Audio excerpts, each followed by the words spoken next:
사랑하는 은혜가 충만하신 우리 하나님 아버지, 또 오늘 이 시간도 또 주님의 말씀 가운데로 나아갑니다. 주의 은혜를 사모하며 오늘도 이 말씀을 통해서 우리에게 은혜 주시고 우리를 깨닫게 하시고 우리를 또 주의 길로 인도하여 주심을 믿고 소망하며 감사하며 주님 앞에 나아갑니다. 하나님, 오늘도 이 가운데 함께하여 주시옵소서. 주님의 임재하심을 우리 모두가 깨닫는 또 경험하는 복된 이 예배의 자리가 되게 하여 주시옵소서. 주신 말씀을 통해서 우리의 심령이 변화되어지며 우리의 생각과 우리의 마음의 모든 것이 온전히 주님을 향하는 모습으로 변화되어지도록 오늘도 큰 은혜로 함께하여 주시옵소서. 모든 것 믿고 간구하며 우리 주 예수 그리스도 이름 받들어 간절히 기도드리옵나이다. 아멘.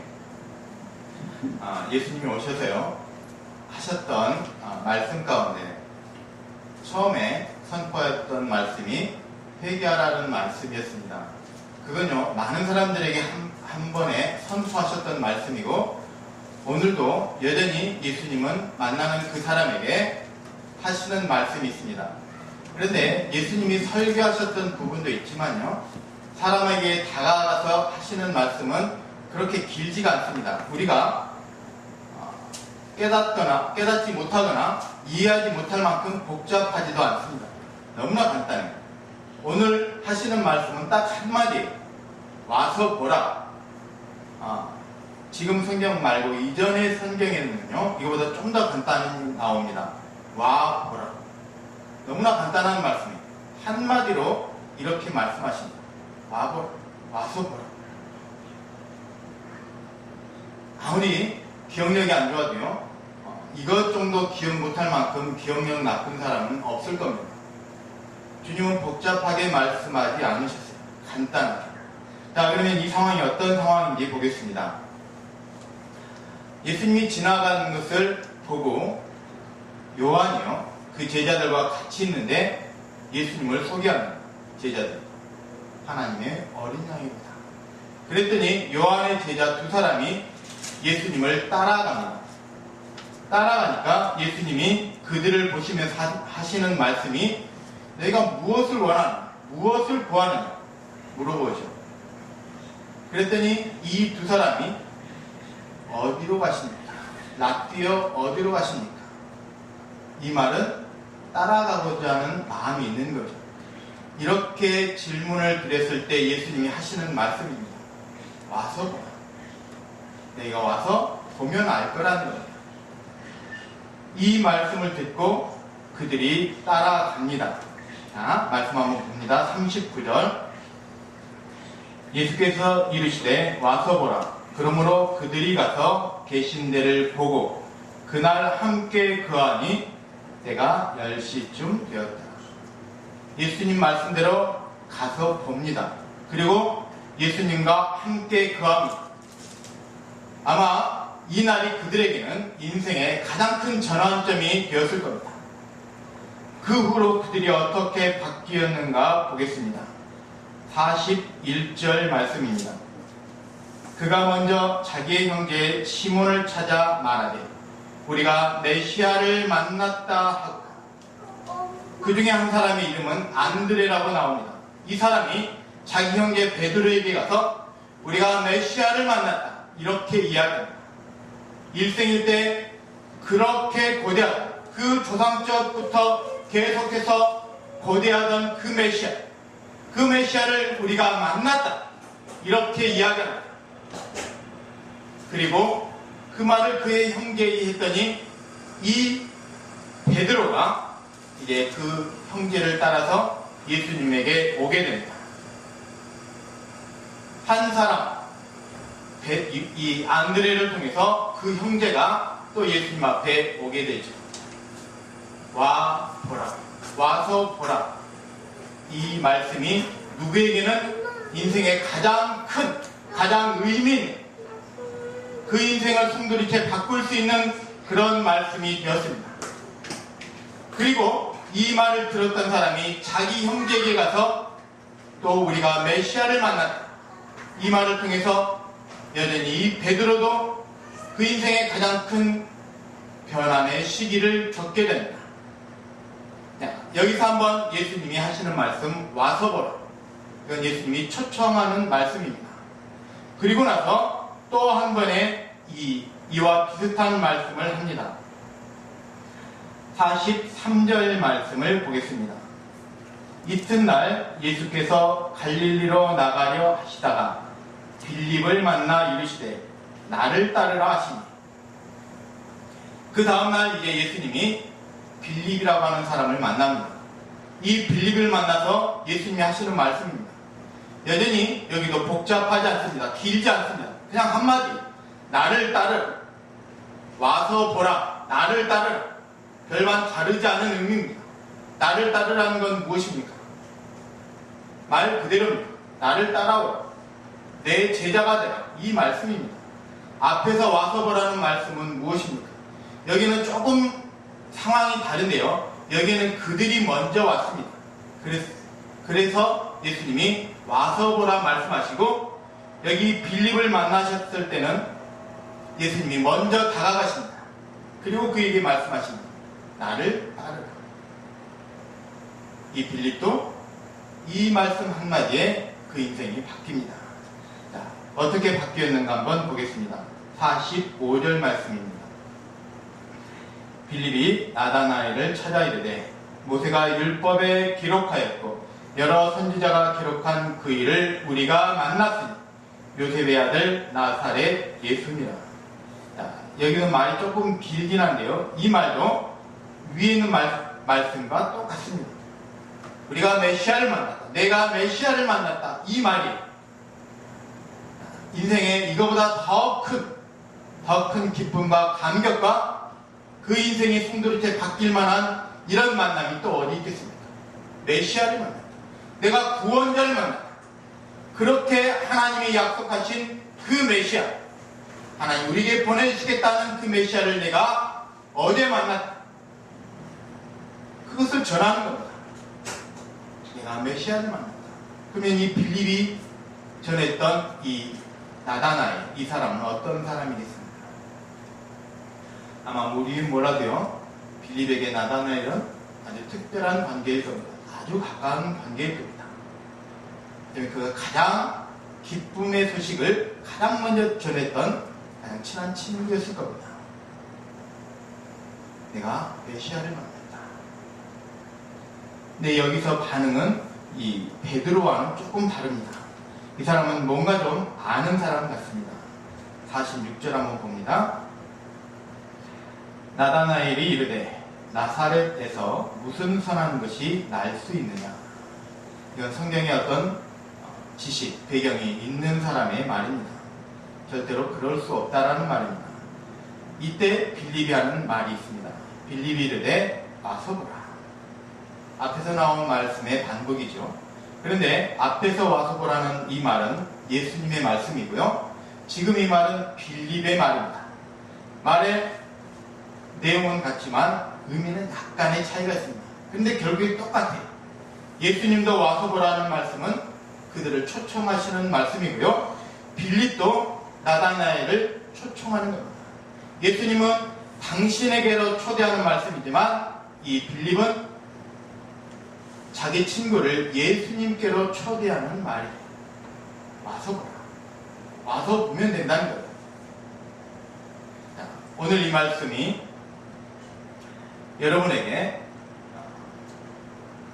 지금까지 물론 많이 보았고 들어왔던 말씀이지만 여러분에게 이 말이 여러분의 입술과 여러분의 마음 가운데 깊이 새겨지는 귀한 은혜가 있기를 바랍니다.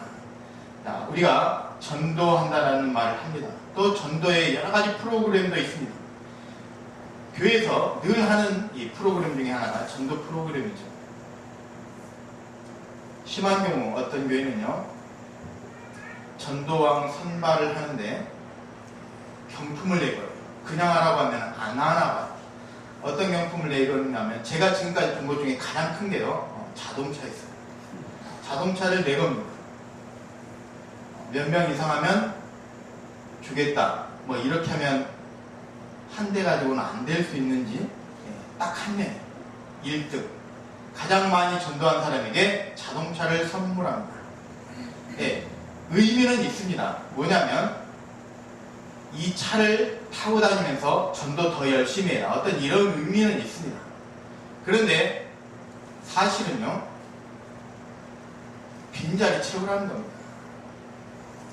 교회 빈자리를 채우라는 겁니다. 가장 많이 채우는 사람에게 선물을 주겠다는 겁니다. 상품을 주겠다는 겁니다. 자꾸만 이 전도라고 하는 걸 세상의 어떤 물질과 상품 이런 의미로 전락하다 보니까 원래의 의미가 많이 사라졌습니다. 우리가 왜 전도해야 됩니까? 전도하는 목적은 무엇입니까? 하나죠. 경품 타려고 이렇게 바뀌어버렸습니다. 이게 여러분들만의 이야기는 아닙니다. 지금은 이제 토요일날 초등학교가 쉬죠. 지금 어떤지 모르겠지만 제가 처음 전도사 사역을 할 때요, 토요일만 되면 학교 앞에 끝나는 시간에 갑니다. 여러 교회에서 나와서 전도를 합니다. 다음날 주일날 아이들 전도하기 위해서 많이 나와 있어요. 물론 좋죠. 전도하는 건 참 좋습니다. 근데 이게 자꾸 경쟁이 되고 또 전도라고 하는 이 말이 너무 강해지다 보니까 이 의미가 그냥 빈자리 채우는 의미로밖에 되어지지 않습니다.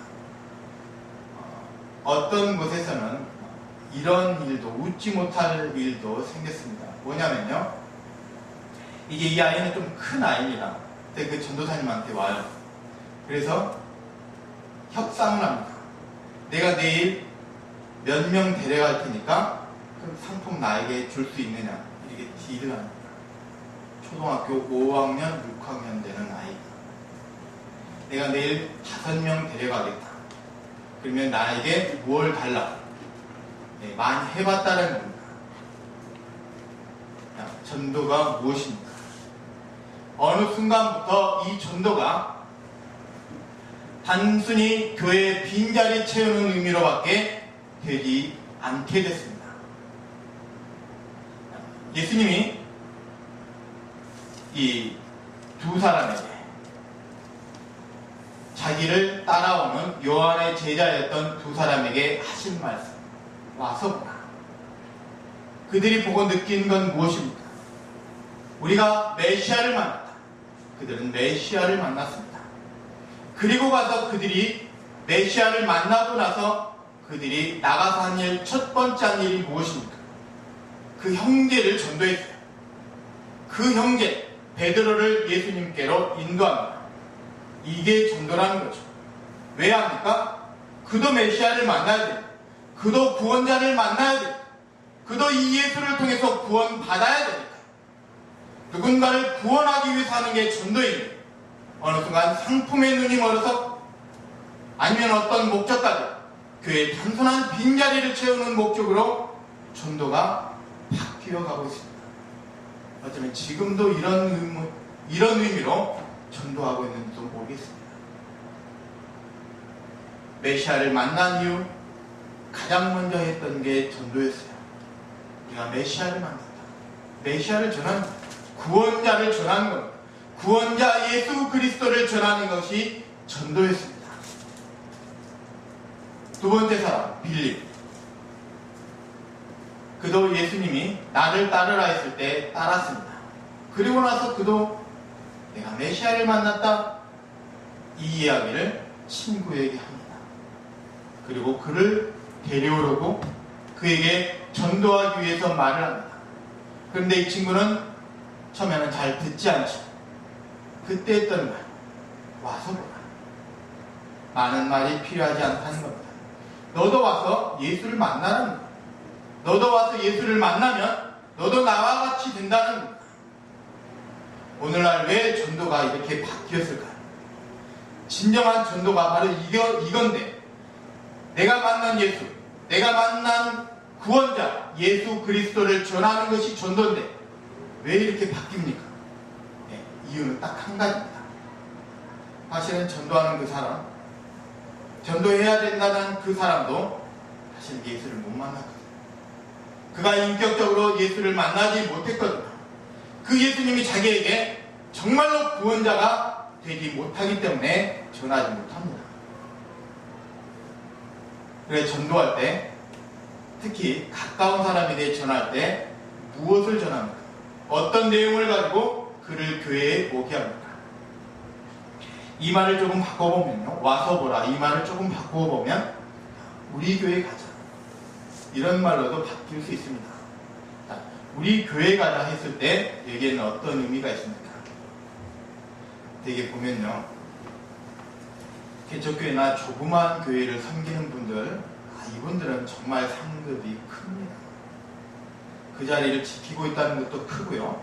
어쨌든 그곳에서 열심히 교회를 섬기고 있다는 그 자체는 너무나 큰 일이에요. 그런데 우리 교회 가자, 여기에는 교회에 대한 자부심이 있는 사람들이 많습니다. 그 자부심은 무엇에 대한 자부심입니까? 예수님에 대한 자부심이 였으면 참 좋을 텐데 그렇지 않은 경우가 많습니다. 교회를 자랑하는 게 많아요. 교회 자랑은 무엇일까요? 교회 건물을 자랑하는 거죠. 교회가 크다는 겁니다. 편리하다는 겁니다. 여러 가지 시설이 잘 되어 있고 여러 가지 프로그램이 잘 되어 있다는 겁니다. 여러 가지 누릴 수 있는 게 많다는 거예요. 눈에 보이는 어떤 물리적인 그것을 자랑합니다. 우리 교회 가자. 또 한 가지는 교회 건물이 아니면 이제 담임 목사님을 자랑하는 분도 있습니다. 물론 성도가 담임 목사님을 자랑하는 것 좋지만 이게 도를 넘어서는 경우가 있어요. 예수님보다 담임 목사를 더 앞세워서 내세웁니다. 예수를 전하는 것이 아니라 담임 목사를 전하는 전도가 되어집니다. 이게 무슨 전도냐는 거죠. 사람을 전합니다. 우리 목사님 참 유명해. 기독교 방송에 매주 나와. 그리고 매주 설교하고. 그리고 심지어 기독교 방송 아니라 일반 공영방송에도 나와. 이런 거 자랑한다는 거죠. 유명한 사람이에요. 우리 목사님 참 유명한 사람. 참 재밌어. 그런 가운데 예수님은 그곳에 어느 곳에도 계시지 않습니다. 전도는 무엇을 전하는 겁니다. 자, 오늘 말씀과 한번 비교해 보겠습니다. 빌립이 그 친구에게 했던 말, 와서 보라. 뭘 보라고 했을까요? 나다나엘이 가서 봐야 될 게 무엇입니까? 건물입니까? 시설입니까? 어떤 다른 사람입니까? 예수님 외에 아무것도 아니에요. 예수님 오직 그분만 보라는 거예요. 너가 와서 그분을 만나라. 이거 외에 아무것도 없었습니다. 전도는 예수 그리스도만 전하는 게 전도인데 요즘 이게 많이 바뀌어가고 있습니다. 왜 바뀝니까? 왜 그 건물을 자랑합니까? 왜 사람을 자랑합니까? 자기가 알고 있는 자기의 믿음의 대상이 되는 예수님보다 그게 더 크거든요. 믿음이 없다라고는 감히 말하지 못하겠습니다. 왜냐하면 전도하는 사람은요, 믿음이 아예 없으면 전도를 못해요. 그런데 그가 믿는 예수보다 이거보다 더 큰 게 교회의 시설이 큽니다. 그러면 교회를 자랑합니다. 자기가 믿는 예수보다 담임 목사가 더 큽니다. 그러면 예수보다는 담임 목사를 자랑할 수밖에 없다는 거예요. 오늘 이 말씀으로 다시 한번 돌아갑니다. 와서 보라. 내가 메시아를 만났는데 너도 와서 그 메시아를 만나라. 하나님 나라의 초청입니다. 오늘 이 말씀을 준비하면서 우리가 여러 가지 방법으로 전도를 하려고 합니다. 하고자 하는 마음도 있습니다. 열심도 있습니다. 그런데 잘 안 되는 경우가 많습니다. 특별히 이제 가장 가까운 사람에게 전도하기가 오히려 더 어려운 경우가 많습니다. 왜 그렇습니까? 이 확신이 없기 때문에, 와서 보라고 말할 만한 이 확신이 없기 때문에, 내가 그를 오라고 했을 때 그가 예수를 만날까? 그가 만날 수 있을까? 확신이 없고요. 더 깊이 보면 자기 자신이 예수를 만났다음에 대한 그 예수를 만난 그 만남에 대한 확신이 그렇게 강하지 못합니다. 내가 강하지 못하기 때문에 강하게 전하지 못하고, 혹 내가 전한다 하더라도 그가 만날지 못 만날지에 대한 확신이 없습니다. 교회는 누가 세워가는 겁니까? 교회는요, 많은 사람들이 그렇게 생각할 수 있습니다. 교회는 담임 목사가 세운다고 생각합니다. 근데 절대로 그렇지 않습니다. 제가 어린 시절 다녔던 교회, 그 교회는 그때 담임 목사님께서 직접 산에서 돌을 캐다가 성도들과 같이 돌을 캐다가 하나하나 쌓아 올려서 세운 교회입니다. 개척하신 교회고, 그리고 그 목사님이 그냥 피땀으로 그 교회를 세웠어요. 그런데 수십 년 지난 지금 그 교회의 담임 목사는요, 그분이 아닙니다. 그분은 오래전에 하나님 품으로 가셨습니다. 담임 목사가 교회를 세우는 게 아니라는 겁니다. 그런데 그때 성도들은요, 지금도 남아있는 분들이 계세요. 그리고 그 가족들도 남아있습니다. 그 후손들도 남아있습니다. 어떤 면에서는요, 교회에 오랜 시간 더 남아있는 건 그 목사보다 성도일 가능성이 많습니다. 성도는요, 교회를 안 떠납니다. 웬만해서는 잘 안 떠나요. 멀리 이사 갔다가 다시 오게 되면 그 교회에 다시 옵니다. 왜? 내 교회니까. 많은 사람이 좀 착각하죠. 목사교회다 생각합니다. 절대 그렇지 않습니다. 단지 어떤 사람이 자기 것처럼 소유하려고 하는 마음이 있는지 모르겠지만, 교회는요, 사실은 성도들이 차지하는 비중이 훨씬 더 많습니다. 목사는요, 하나님이 오늘 있다가 내일 가라고 하면 갈 수밖에 없는 존재예요. 그곳에 있을 명분이 전혀 없습니다. 하나님이 가라고 하면 가야 됩니다. 근데 그 성도들은 계속 특별한 사정이 없는 한 그곳에 남아있습니다.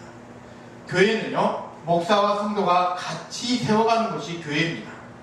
목사와 성도가 함께 피 흘리며 땀 흘리며 기도하며 헌신하며 세워가는 게 교회입니다. 근데 목사는 한 명이고 성도는 많은 사람이에요. 그러다 보니까 성도들이 차지하는 비중이 훨씬 더 많습니다. 사실은 전도도 성도들이 하는 경우가 훨씬 더 많죠. 함께 세워가는 겁니다. 그래서 우리에게 있어야 될 말이 딱 한마디가 있습니다. 우리에게도 여전히 이 말이 우리의 입술에 늘 있기를 간절히 축원합니다. 어떤 말입니까? 와서 보라. 우리 교회에 와서 보라. 너도 예수를 만나라. 이걸 누구한테 해야 됩니까? 예수 믿지 않는 사람에게 해야 되겠죠. 먼저는 여러분의 가장 가까운 사람에게 해야 됩니다. 여러분에게 가장 가까운 사람, 여전히 예수를 알지 못하는 그 사람에게 찾아가서 담대하게 여러분이 선포해야 될 말씀이 바로 이 말씀입니다. 와서 보라. 와서 보면 그도 예수를 만날 줄 믿습니다. 단 여기는 한 가지 조건이 있습니다. 먼저 전해야 될 여러분이 예수 만남에 대한 강한 확신이 있어야 됩니다. 내가 만났는데 당연히 너도 만날 수 있다는 거죠. 내가 예수 만남에 대한, 예수 그리스도를 만났다는 구원의 확신을 가지고 나가야 됩니다.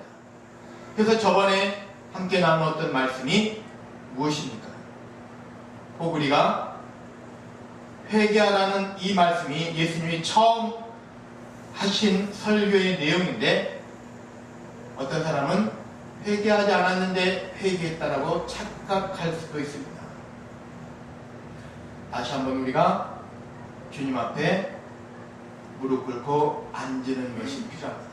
주님 앞에 간절히 회개하는 것이 필요합니다. 구원에 대한 강한 확신을 다시 한번 새기는 것이 필요합니다. 그리고 나서 이제 갑니다. 나가서 전합니다.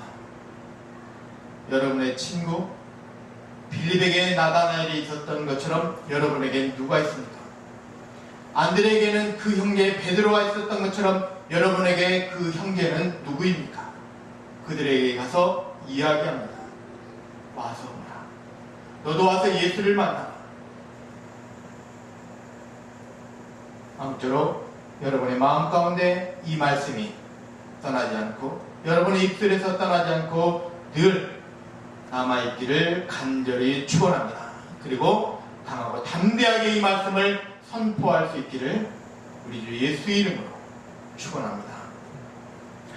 자, 이랬을 때 어떤 일이 생깁니까? 자, 오늘은 한 명이었어요. 와서 보라 했을 때 어떻게 됐습니까? 그 다음에는 두 명이 됩니다. 자, 두 사람이 예수를 만났죠. 그 다음에 어떻게 됩니까? 그 다음에는 네 명이 됩니다. 왜? 내가 만난 예수 이걸 전합니다. 그러면 두 명이 네 명이 되는 거죠. 그 다음에는 어떻게 됩니까? 네 명이 또 전합니다. 이게 하나님 나라의 확장이에요. 이렇게 하나님의 나라가 확장되는 겁니다. 처음에는 한 명밖에 없을 수도 있지만 이 일이라는 데서 출발해서 2가 되고 4가 되고 배가가 되는 은혜가 있습니다. 그게 여러분 가운데도 나타날 수 있기를 또한 나타날 줄 믿습니다. 여러분이 예수에 대한 강한 확신만 있다면 그 확신 가지고 나가서 와서 보라 전한다면 반드시 이 은혜가 여러분 가운데도 나타나게 될 줄 믿습니다. 그런 사람이 있습니다. 먼 미래를 생각해서 이 와서 보라 이 전하는 것을 좀 미루는 사람이 있어요. 지금은 별로 시기가 좋지 않으니까 다음에 하자 이런 사람이 있습니다. 그런데 우리에게 다음이라는 건 허락된 시간은 결코 아닙니다. 오늘 이 말씀이 여러분 마음 가운데 새겨졌다면 이제 오늘이 그 시작 시간인 줄 믿습니다. 하나님 우리에게 오늘 이 말씀을 다시 한번 듣게 하신 이유는 바로 와서 보라는 이 말씀이 우리의 입술에 또 우리 마음 가운데 온전히 새겨지는 귀한 은혜 주시기 위해서 우리를 부르신 줄 믿습니다.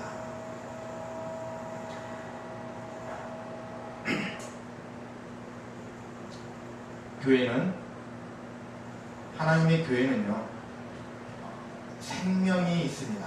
생명이 있는 교회는 확장되게 되어 있습니다. 그런데 확장이 잘 안 돼요. 요즘에 점점 전도하기가 힘들어집니다. 생명이 있지만 그 힘이 미약할 수는 있습니다. 건강하지 못하면 움직이고 싶어도 움직이지 못하죠. 힘이 미약할 수 있습니다. 힘이 미약한 건요 함께 이 말씀을 붙들고 함께 교인들이 연합해서 기도하면 힘은 생깁니다. 왜? 하나님이 우리에게 그 힘을 주시니까. 주님이 하신 것처럼 또 주님이 우리에게 하라고 하시는 것처럼 와서 보라 이 말씀을 전하기 위해서 주님 앞에 기도하는 그 사람에게 하나님이 반드시 힘을 주시고 능력을 주십니다. 우리는 성경에서 씨 뿌리는 자의 비유를 잘 알고 있습니다. 자, 씨는 어디에다 뿌려야 됩니까? 이 씨를 길가에 뿌렸더니 새들이 다 먹어버립니다. 하나도 싹이 나지 않습니다. 돌밭에 뿌립니다. 싹이 조금 날려다가 말라버립니다. 가시밭에다 씨를 뿌렸습니다. 그랬더니 조금 자라다가 이제 가시 때문에 방해를 받아서 더 이상 자라지 못합니다. 마지막 좋은 밭에 뿌렸더니 100배, 60배, 30배 결실을 합니다. 자, 우리는 씨를 어디에다 뿌려야 됩니까? 좋은 밭에 뿌려야 되죠. 근데 어디가 좋은 밭입니까? 우리는 우리 눈으로는 알 수 없습니다. 절대로 안 될 것 같은 정말로 길가와 같은 그런 마음을 가지고 있는 사람이 그 안에 들어가서 싹이 나는 경우도 있고요. 정말로 좋은 밭이라 생각돼서 씨를 뿌렸는데 아무런 싹이 나오지 않는 경우도 있습니다. 우리는 몰라요. 어떤 밭인지 잘 모릅니다. 그래서 어디에다든지 다 뿌려야 돼요. 길가에도 뿌려야 되고요. 가시밭, 돌밭에도 뿌려야 됩니다. 좋은 밭에만 뿌려서는 안 된다는 겁니다. 그리고 좋은 밭에도요, 아무리 밭이 좋아도 씨를 안 뿌리면 거기서 싹이 안 나요. 뿌려야 됩니다. 뿌리는 게 무엇입니까? 그 씨가 어디에 있습니까? 여러분의 입술에 있습니다. 여러분의 마음에 있습니다. 여러분의 마음에 이 말씀이 깊이 뿌리 내리면 거기에서부터 바로 이 씨가 나옵니다. 와서 여러분의 입을 통해서 이 씨가 뿌려집니다. 어느 밭이든 다 뿌려야 되는 게 우리의 본분입니다. 뿌리는 건 바로 하나님의 나라가 확장되는 거죠. 그게 바로 성도와 또 목사가 함께 교회를 든든한 반석 위에 세워가는 일입니다. 여러분이 이제는 이 말씀처럼 여러분 주변에서부터 곳곳에 이 말씀의 씨를 뿌리는 귀한 은혜가 반드시 있기를 바랍니다. 그리고 오늘 이 시간 여러분의 마음 가운데 이 말씀을 깊이 받으시고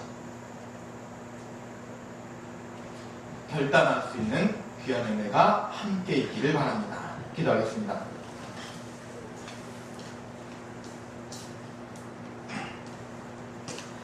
오늘 말씀 기억하시면서 함께 통성으로 기도하겠습니다.